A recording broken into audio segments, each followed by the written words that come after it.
He took everything from her in one reckless night, yet she gave him something no one expected, a chance at life. If you believe true kindness always finds its way back, please tap the like button now and subscribe to support more stories like this. Emily Carter's life used to be simple. Morning coffee with her husband David before work. Evening walks through their quiet suburban street in Ohio.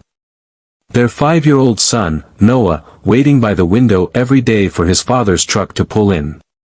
But one rainy Friday night shattered all of that. David was driving home from a late shift when a young man, Mark Reynolds, ran a red light. Drunk. Distracted. The crash ended David's life instantly. For weeks, Emily couldn't breathe. The house was too quiet. Noah kept asking why Daddy wasn't home yet. Every photograph felt like a wound she couldn't close.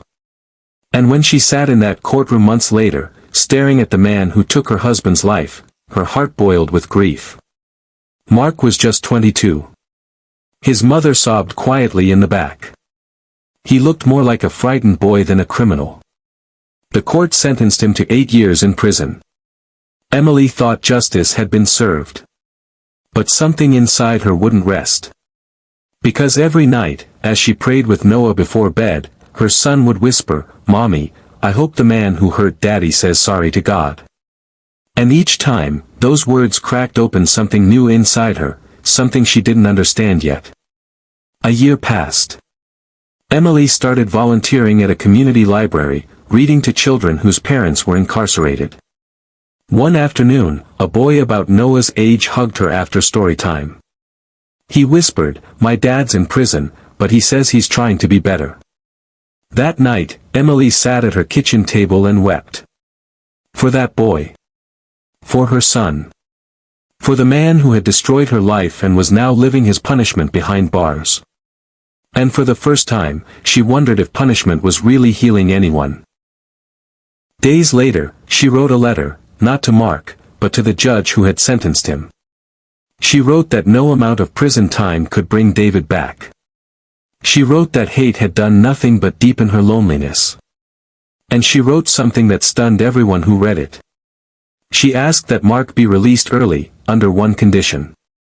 That he share custody of something sacred. Not Noah, but the community garden David had started before he died. David had dreamed of it as a place where neighbors could grow food, teach children kindness, and bring hope to a weary town.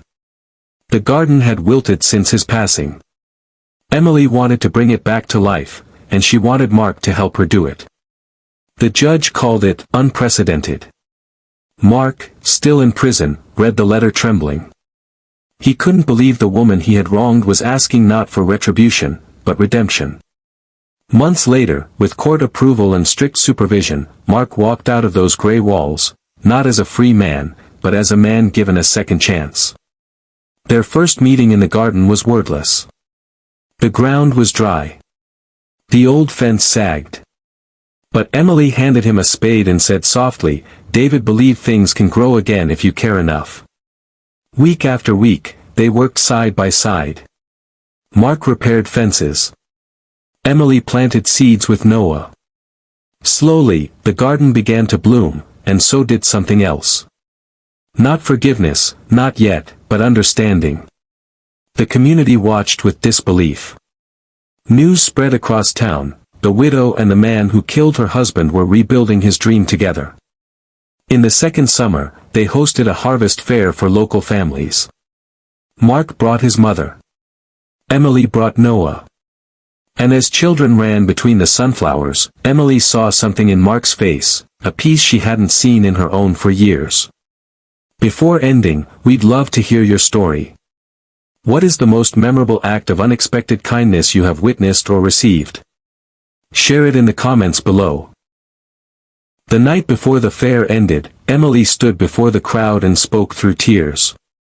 "I thought forgiveness meant saying it was okay. But it's not. Forgiveness is choosing to stop letting pain own you.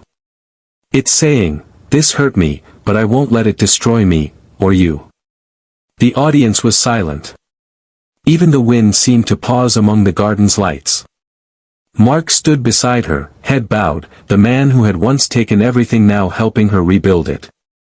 In that shared silence, something greater than justice had happened. Something more powerful than punishment. A broken family had turned their grief into growth. When the evening ended, Noah tugged at Emily's sleeve and whispered, "Mommy, I think Daddy would like the garden now." She smiled through her tears. "I think he already does, sweetheart." And as the sun dipped behind the rows of blooming marigolds, the woman who had every reason to hate chose love instead, proving that sometimes, the hardest forgiveness becomes the seed for a miracle. If this story touched your heart, please like, subscribe, and share it with someone who still believes in the power of second chances.